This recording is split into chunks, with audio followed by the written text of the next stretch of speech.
හරි අපි කලින් වීඩියෝ එකේදී කතා කරා මොනවද ඇත්තටම ඩිජිටල් මාකටිං කියන දේට අමතරව මේ සෝෂල් මීඩියා මාකටිං කියන දේ ස්ටාර්ට් කරන ඔයාලා අපි හැමෝටම වැදගත් වෙන ලංකාවට රිලේටඩ් සහ ඉන්ටර්නැෂනල් රිලේටඩ් සාමාන්‍ය ප්‍රධාන වශයෙන්ම අපි ෆලෝ අප් කරන්න ඕන මොනවද සෝෂල් මීඩියා ප්ලැට්ෆෝම්ස් කියන එක ගැන කලින් වීඩියෝ එකේදී කතා කරා. ඉතින් මම මේ වීඩියෝ එකේදී ඔයාලට කියලා දෙන්න බලාපොරොත්තු වෙන්නේ කොහොමද අපි Facebook හරහා සෝෂල් මීඩියා මාකටිං පටන් ගන්නව නම් අපි කොහොමද අපේ ප්‍රොෆයිල් එක මුලක ඉඳන් හරියට අපි කොහොමද හදාගන්නේ ස්ටෙප් බයි ස්ටෙප් කොහොමද අපේ Facebook ප්‍රොෆයිල් එකක් හරියට හැදෙන්න ඕන සහ මොන වගේ දේවල්ද අපි මේන්ලි ફોකස් කරන්න ඕන කියන දේ ගැන තමයි මේ වීඩියෝ ක්ලිප් එකේදී කතා කරන්න බලාපොරොත්තු වෙන්නේ. ඉතින් ඔයාලට මතක ඇති අලුතෙන්ම Facebook account එකක් අපි හදන්න යද්දී එහෙම නැත්නම් අලුතෙන්ම www.facebook.com කියන එකට ගිහිල්ලා ඉවරලා අලුතෙන්ම sign up වෙන්න යද්දී ඔයාලට add කරන්න එනවා first name එක add කරන්න එනවා last name එක add කරන්න එනවා birthday එක add කරන්න එනවා ඒ වගේම තමයි password එකක් add කරන්න ඕන user name එකක් add කරන්න ඕන ඔයාලගේ email address එකක් හරි mobile number එකක් හරි දීලා ඒක verify කරගන්න ඕන ඊට පස්සේ male female කියන version set කරන්න ඕන මෙන්න මේ දේවල් ටික හරියටම add කරලා ඉවර වෙලා ඔයාලා next step එකට යනවා sign up කියන button එක click කරලා ගියාට පස්සේ ඔයාලට mainly එනවා profile photo එක සහ cover photo එකක් add කරන්න ඔයාගේ personal account එකට. ඉතින් මෙන්න මේ අවස්ථාවේදී කරන පොඩි අතපසුවීම් කීපයක් තියෙනවා. ඒ කියන්නේ අපි දැනුවත්ව හෝ නොදැනුවත්ව වෙන්නත් පුළුවන් මේ දේවල් සිද්ධ වෙන්නේ. සමහර වෙලාවට social media සිද්ධ වෙච්ච crisis එකක් වෙන්න පුළුවන් ඔයාලගේ mind එක වැඩ කරන්න මේ වගේ දේවල් කරන්න. කොහොම නමුත් අපි ඇත්තටම අපේ ප්‍රධාන අරමුණ අපේ බ්‍රෑන්ඩ් එකක් හරි සර්විස් එකක් හරි අවයර්නස් එක බිල්ඩ් කරගන්න සහ අපේ වැලියු ඇඩිෂන් එක ඇඩ් කරගැනීමේ හා වැඩි කරගැනීමේ අවශ්‍යතාවයක් නම් මෙන්න මේ සෝෂල් මීඩියා හරහා අපි මෙන්න මේ දේවල් එක්ක අලයින් වෙලා යන්න ඕන කියන දේ තමයි මම ඔයාලට රෙකමන්ඩ් කරන්නේ. ඉතින් ඇත්තටම අපි ප්‍රොෆයිල් ෆොටෝ එක ඇඩ් කරන වෙලාවේදී ඔයාලා බලන්න සාමාන්‍යයෙන් ගොඩක් වෙලාවට මේක ෆීමේල් කරන දෙයක්. එයාගේ ෆොටෝ එක නැතුව එහෙම නැත්නම් තමන්ගේ ෆොටෝ එක නැතුව සාමාන්‍ය කාටුන් ෆොටෝ එකක් ඇඩ් කරනවා ප්‍රොෆයිල් ෆොටෝ එකට. සාමාන්‍යයෙන් එහෙම නැත්නම් ප්ලේන් කලර් ෆොටෝ එකක්. එහෙම නැත්නම් මොකක් හරි ෆ්ලවර් එකක් වෙන්න පුළුවන්, සාමාන්‍ය සීනරි එකක් වෙන්න පුළුවන්. තමන්ගේ නොවන දෙයක්, තමන්ගේ නොවන අවටර් එකක් එහෙම නැත්නම් කැරක්ටර් එකක් ප්‍රොෆයිල් ෆොටෝ එක වෙනුවට ඇඩ් කරගන්න අවස්ථාව ගොඩක් වෙලාවට වැඩි. ඒ වගේම තමයි කවර් ෆොටෝ එකටත් තමන්ගේ දෙයක් එහෙම නැත්නම් තමන් ඉන්න දෙයක් හෝ වෙන්න පුළුවන්. එහෙම නැත්නම් කොහේ හරි විසිට් කරපු දෙයක් වෙන්න පුළුවන්, කොහේ හරි සීන් එකක් වෙන්න පුළුවන්. මෙන්න මේ වගේ දේවල් සීනරිස් වෙන්න පුළුවන්, කාටුන් එකක් වෙන්න පුළුවන්, කැරක්ටර් එකක් වෙන්න පුළුවන්. මේ වගේ ගොඩක් දේවල් තමන්ගේ නොවන දෙයක් අපි කවර් ෆොටෝ එකට ඇඩ් කරන ප්‍රවණතාවය වැඩි. ඉතින් සමහර වෙලාවට අපි මේ වෙලාවේ නෙවෙයි ඊට පස්සේ අප්ඩේට් කරනවා කියලා හිතාගෙන පළවෙනි අවස්ථාවේදී මෙන්න මේ දේවල් ඇඩ් කරගන්නත් වෙන්න පුළුවන්. නමුත් කොහොම වුණත් ඔයාලා ප්‍රොෆයිල් ෆොටෝ එක ඇඩ් කරද්දී ඔයාලා බලන්න එතන ඇඩ් කරන්න වෙනවා ඩිස්ක්‍රිප්ෂන් එක. ඒ කියන්නේ ප්‍රොෆයිල් ෆොටෝ එක ක්‍රොප් කරන්න chance එකක් ලබා දීලා දෙනවා. ප්‍රොෆයිල් ෆොටෝ එකේ ෆ්‍රේම් එකක් දෙන්න ලබා දීලා දෙනවා. ඒ වගේම තමයි ඩිස්ක්‍රිප්ෂන් එකක් ලබා දෙන්න chance එක දීලා දෙනවා. ඊට පස්සේ ඔයාලගේ කවර් ෆොටෝ එකටත් ඒ වගේම ඩිස්ක්‍රිප්ෂන් එකක් ලබා දෙන්න දීලා දෙනවා. ඉතින් ඇයි මේ වගේ ටෙක්ස්ට් ඒරියා එකක් මේ ෆොටෝ දෙකට එහෙම නැත්නම් කවර් ෆොටෝ එකට එහෙම නැත්නම් ප්‍රොෆයිල් ෆොටෝ එකටත් ඔයාලගේ ඩිස්ක්‍රිප්ෂන් බොක්ස් එකක් එහෙම නැත්නම් ටෙක්ස්ට් ඒරියා එකක් ලබා දීලා තියෙන්නේ මේ ෆොටෝස් ගැන ඩිස්ක්‍රයිබ් කරන්න කියලා ඔයාලා නිකමට හරි හිතුවද? ඉතින් ඇත්තටම ඔයා බලන්න සාමාන්‍යයෙන් අපි ප්‍රොෆයිල් ෆොටෝ එකක් අපේ ප්‍රොෆෙෂන් එක එහෙම නැත්නම් අපි පර්සනල් වැලියු ඇඩිෂන් එකක් නැති ෆොටෝ එකක් අපි ඇඩ් කරගත්ත කියන්නේ අපිට යම්කිසි අවාසියක් සිද්ධ වෙන්නේ. ඉතින් අපිට කවර් ෆොටෝ එකට ඇඩ් කරන්න පුළුවන් ඔයාගේ ප්‍රොෆෙෂනල් ෆොටෝ එක ප්‍රොෆයිල් ෆොටෝ එකේ තියෙද්දි සාමාන්‍යයෙන් ඔයා යූස් කරන ප්‍රොඩක්ට්ස් වෙන්න පුළුවන් ඔයාගේ කම්පැනි එකේ තියෙන ප්‍රොඩක්ට්ස් වෙන්න පුළුවන්. ඔයා සාමාන්‍යයෙන් මොන හරි සර්විස් එකක් දෙනවා නම් ඒ සර්විස් එකේ ඩීටේල් ඇඩ් කරන්න පුළුවන්.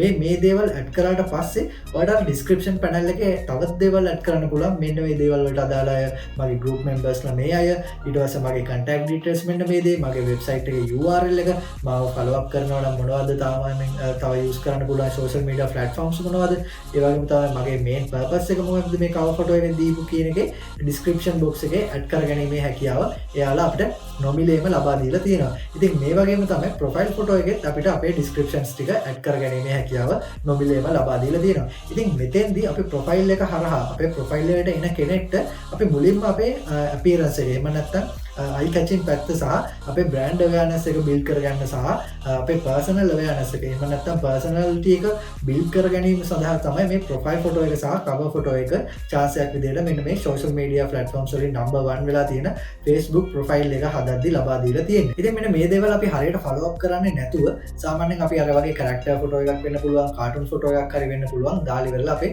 ප්‍රොෆයිල් එක හදා ගැනීමේදී යම් අවාසි සහගත දේවල් අපේ business එකට development වලට ඉස්සරහට in future දේවල් වලට බලපාන්න පුළුවන්. ඉතින් මෙන්න මේ profile picture එක සහ cover photo එකෙන් පස්සේ අපි ඊළඟ step එකට ගියාට පස්සේ අපේ settings වලට ගියාට පස්සේ අපේ personal information update කරන්න අපේ profile එකේ වෙනම chance එකක් ලබා දීලා තියෙනවා. ඒ කියන්නේ අපේ personal bio එක අපිට add කරගැනීමේ හැකියාව ලබා දීලා තියෙනවා.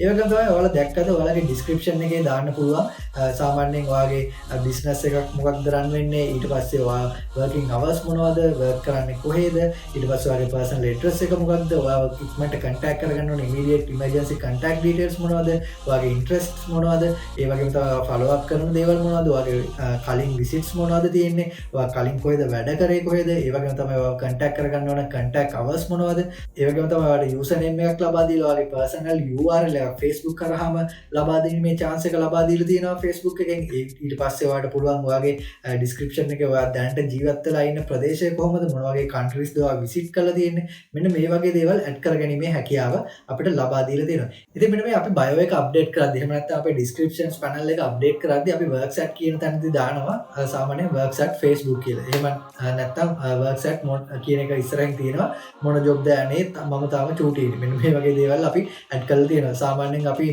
මේ වගේ දේවල් recommend කරන්නේ නැහැ social media වලදී.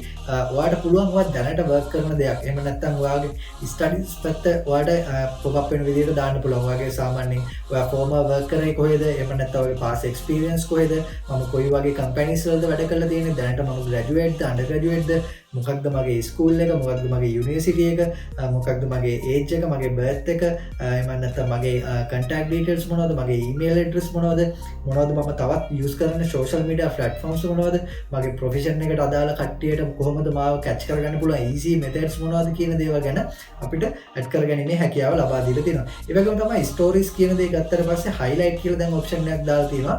මම ඇත්තටම මොන වගේ දේවල් වලටද වැදගත් වෙන්නේ කියන දේ ගැන photo එකකින් අපිට පෙන්වන්න මේ section එක ලබා දීලා තියෙනවා. ඔයා පොත් කියවන කෙනෙක් නම් ඔයා දැනට already කියවපු highlights මොනවද, ඔයා කියවපු posts මොනවද, එහෙම නැත්නම් ඔයාගේ interesting fields වල තියෙන books මොනවද ඔයා gather කරගෙන තියෙන දේවල් ගැන ඔයාට එතන mention කරන්න පුළුවන්. ඔයා IT segment එකට අදාළ කෙනෙක් නම් දැනට ඔයා use කරන PC එකේ photo එකක් දාලා තියන්න පුළුවන්. ඒකේ updated features මොනවද කියලා ඔයාට මේ highlights වල add කරන්න පුළුවන්. ඔයාගේ next level මොනවද ඔයා හිතලා තියෙන දේවල් මොනවද කියලා add කරන්න පුළුවන්. මෙන්න මේ වගේ දේවල් highlights section එකෙන් අපිට වෙනත්ම advertisement එකක් විදිහට අපිට awareness එක build කර ගැනීමේ හැකියාව ලබා දීලා තියෙනවා. ඉතින් මෙන්න මේවයි තියෙන chance එක ගත්තට පස්සේ සමහර වෙලාවට ඔයාලට තේරෙන්නේ නැතුව ඇති ඇයි අපි මේ දේවල් update කරන්න ඕන කියලා. ඉතින් ඔයාලා නිකමට හිතලා බලන්න සාමාන්‍යයෙන් ඔයා Facebook account එකේ use කරන friends වලට සාපේක්ෂව ඔයා සාමාන්‍ය next level ඉන්න එහෙම නැත්නම් manager කෙනෙක් වෙන්න පුළුවන්, වෙනත් company එකක ඉන්න senior කෙනෙක් වෙන්න පුළුවන්. සාමාන්‍යයෙන් අපිට වඩා අපේ profession එකට වඩා senior කෙනෙක්ව ඔයා request කරද්දී එයා බලන්නේ එයාගේ මට්ටමින් තමයි යාළුවෝ add කරගන්නේ. ඉතින් ඒ මට්ටමට match වෙන කෙනෙක් එහෙම නැත්නම් ඒ මට්ටමට එයි කියලා හිතෙන කෙනෙක් බවට ඔයාගේ profile එකේ details දැක්කට පස්සේ ඒ details go through කරාට පස්සේ එයාට idea එකක් ආවොත් ඔයා මට match වෙන කෙනෙක් කියලා ඔයාගේ confirmation එකක් ලබා දෙයි ඔයාගේ friend request එකට. එහෙම නැත්නම් එයා ඔයාගේ request එක සාමාන්‍යයෙන් අර වගේ detail add කරලා තියෙනවා නම් මොන job දන්නේ මම තාම duty ඉන්නේ, මගේ bio එකේ මොකක් හරි resume කැලලක් තියෙනවා නම් ඒක ඇත්තටම වැඩක් නැත්නම් ඒ මනුස්සයාට interest නැත්නම් ඔයාගේ request එක එයා accept කරන්නයක් නෑ, reject කරලා දාවි. ඉතින් මෙන්න මේ වගේ අපේ customer awareness එක එහෙම නැත්නම් personality එක build up කරන්න තමයි මේ profile එකේ මේ වගේ descriptions add කරන්න මෙයාලා chance එක ලබා දීලා තියෙන්නේ. ඉතින් ඊට පස්සේ මම status box එකට එහෙම නැත්නම් post එකක් share කරන box එකකට panel එකට ගියාට පස්සේ ඔයාලට මතක ඇති සාමාන්‍යයෙන් අපි හැමදාම කරන photo එකක් දාන එක වෙන්න පුළුවන්, photo album එකක් upload කරන එක වෙන්න පුළුවන්, සාමාන්‍ය live video එකක් යන්න පුළුවන්, සාමාන්‍ය video clip එකක් දාන්න පුළුවන්.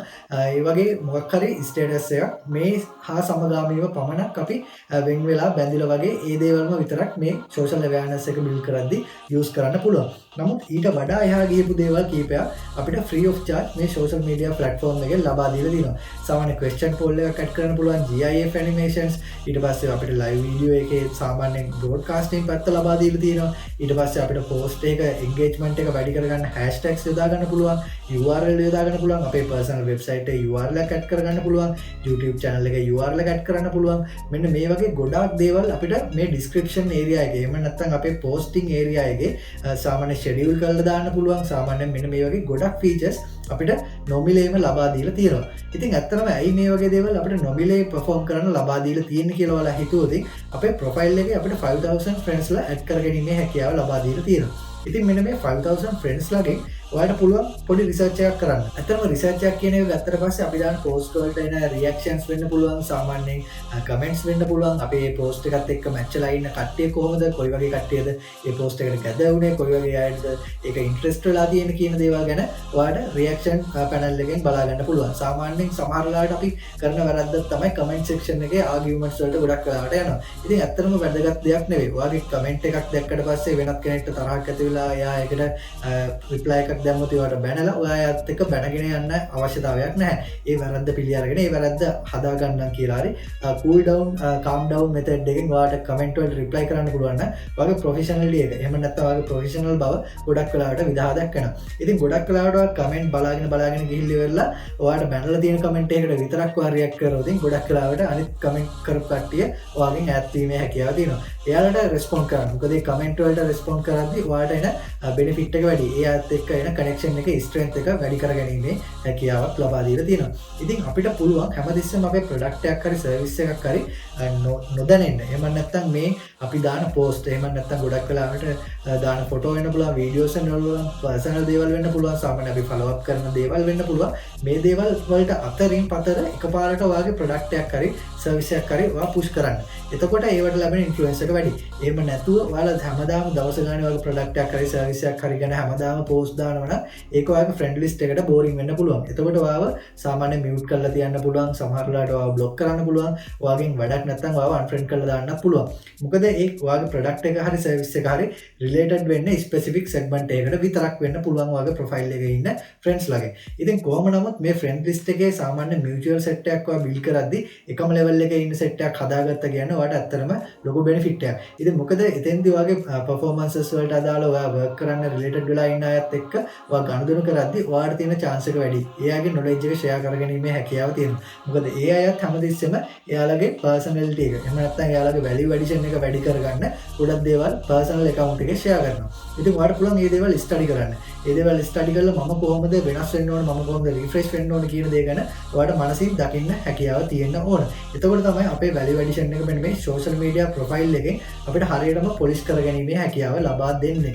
ඉතින් ඔයාලා බලන්න සාමාන්‍යයෙන් අපි profile එකකින් exit වෙලා අපේ fan page එකට ගියොත්, group එකකට ගියොත්, සහ messenger කියන එකට ගියොත් කොහොමද අපි මේ හතර එක තැනකට together එක තැනකට collaborate කරගෙන හරියට perform කරන්න කියන දේ ගැන ඔයාලා චුට්ටක් කල්පනා කරන්න. මම ඊළඟ වීඩියෝ එකෙන් කියලා දෙන්න බලාපොරොත්තු වෙන්නේ කොහොමද අපි මේ වගේ ප්‍රධානම වශයෙන්ම බලපාන අපේ business එකට ගොඩක්ම growth එකක් කරගෙන එන Facebook page එකක් එහෙම නැත්නම් fan page එකක් වෙන්න පුළුවන්, business page එකක් වෙන්න පුළුවන්. මේක හරියට කොහොමද හදාගන්නේ සහ ඊළඟ වීඩියෝ එකෙන් කතා කරන group එකක් කොහොමද generate කරගන්නේ. ඒක තමයි මේ group එකත් Facebook fan page එකත් එකට එකතු කරගෙන Messenger සහ WhatsApp වලින් කොහොමද අපි අපේ business එකේ growth එක වැඩි කරගන්නේ, customer awareness එක build කරගන්නේ, කොහොමද ඊට පස්සේ ads වලට යන්නේ සහ ads manager කියන platform එක කොහොමද මේ Facebook වල use කරන්නේ කියන දේ ගැන තමයි ඉස්සරහට videos වලදී කතා කරන්නේ. ඉතින් දැන් මම හිතනවා ඔයාලට profile එක generate කරද්දී අපේ අතින් සිද්ධ වෙන අඩුපාඩු මොනවද, post එකකට react කරන්න ඕන කොහොමද, post එකක් share කරන්න ඕන කොහොමද, මොනවද interest කොහොමද identify කරගන්නේ, අපේ friend list එකේ ඉන්න අයත් එක්ක කොහොමද move වෙන්නේ, mix වෙන්නේ කොහොමද කියන දේ ගැන ඔයාලට යම්කිසි අවබෝධයක් එන්නේ නැති කියලා මම හිතනවා. ඉතින් අපි ඊළඟ වීඩියෝ එකෙන් කතා කරමු කොහොමද fan page එකක් open කරන්නේ, business profile එකක් open කරන්නේ, business page එකකදී කොහොමද work කරන්න ඕන, මොන වගේ features ද අපිට ලබා දීලා තියෙන්නේ, කොහොමද අපි මේ දේවල් හරියට use කරන්න කියන දේ ගැන ඊළඟ වීඩියෝ එකේදී කතා කරමු. එකතු වෙලා ඉන්න channel එකත් එක්ක subscribe කරලා නැත්නම් ඔයාලා subscribe කරලා ඊළඟ videos එක එකතු වෙන්න. අපි හරියටම ඉගෙනගෙන digital marketing පැත්තෙන් හොඳටම perform කරන්න try out කරමු. හැමෝටම ජය වේවා.